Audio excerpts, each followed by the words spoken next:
Your parents worked stable, linear careers. Uni to retirement jobs, gold watch handshake, see you on the golf course. But now careers are fragmented, specialised and complex. Your career will most likely be more of a portfolio of micro-careers. We are the slashy generation. You know, like I'm a filmmaker slash social innovator slash brand disruptor slash barista. But if you're studying, returning to study, or even swapping careers, you might want to pay attention to this. In fact, you might even get another slash for your Twitter bio. The government's 2015 intergenerational report says that by mid this century, life expectancy at birth will be around 96 years of age. Improvements in healthcare means you're going to be working for the man well into your golden years. Or will you? The one thing that we can be certain of is the idea of a full-time job is already getting to be a much, much rarer thing. When my father went to work, you might have a job for 20, 30 years, even a lifetime. Now when someone starts working, they might have a job for 2 or 3 years, and that's coming down and down and down to where jobs are now starting to look like gigs, where you come onto a project, you work for 6 months, and then you go on to your next gig. Everyone seems to be very uncertain about what the future economy looks like. What can you be certain of? When someone's leaving school now, they have to understand they're going to spend their entire life singing for their supper. They're always going to be out hustling for the next job. They're always going to be an entrepreneur. Is it a misnomer to think that in the future jobs are all technical?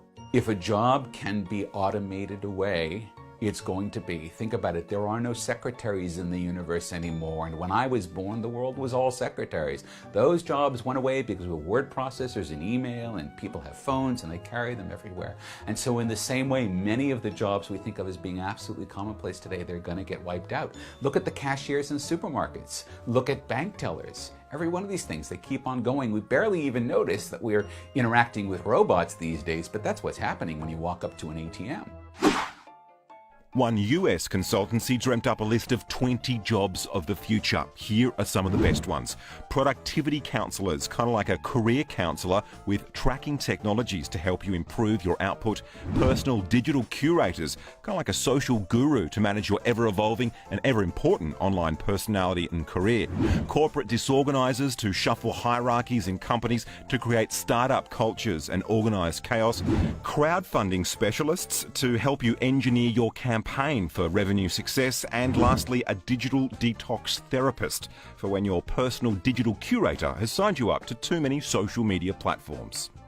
So the future belongs to people who have the kind of jobs that you can never teach a robot to do, things that are so sophisticated or require such sensitivity or emotion, or it's a type of labor that you can't buy from 100 million other people because you don't want to be competing against all of the rest of the world. So what's your advice to today's job leavers and upskillers about the jobs they'll need to fulfill in the future? Take all of the different businesses that are on offer and figure out ways of spinning them together into new businesses. So you can think of celebrity chefs creating great recipes out of food. In the future, people are going to be able to do that with businesses. Well, maybe in the future, a robot can teach me how to cook. So whether you might be an alternative currency speculator, a personal data coach, or a meme broker, one thing is clear. As a culture and economy, we've worked out how to share and connect. So if you do something now that a computer or someone in India could do cheaper, time to hit the job ads.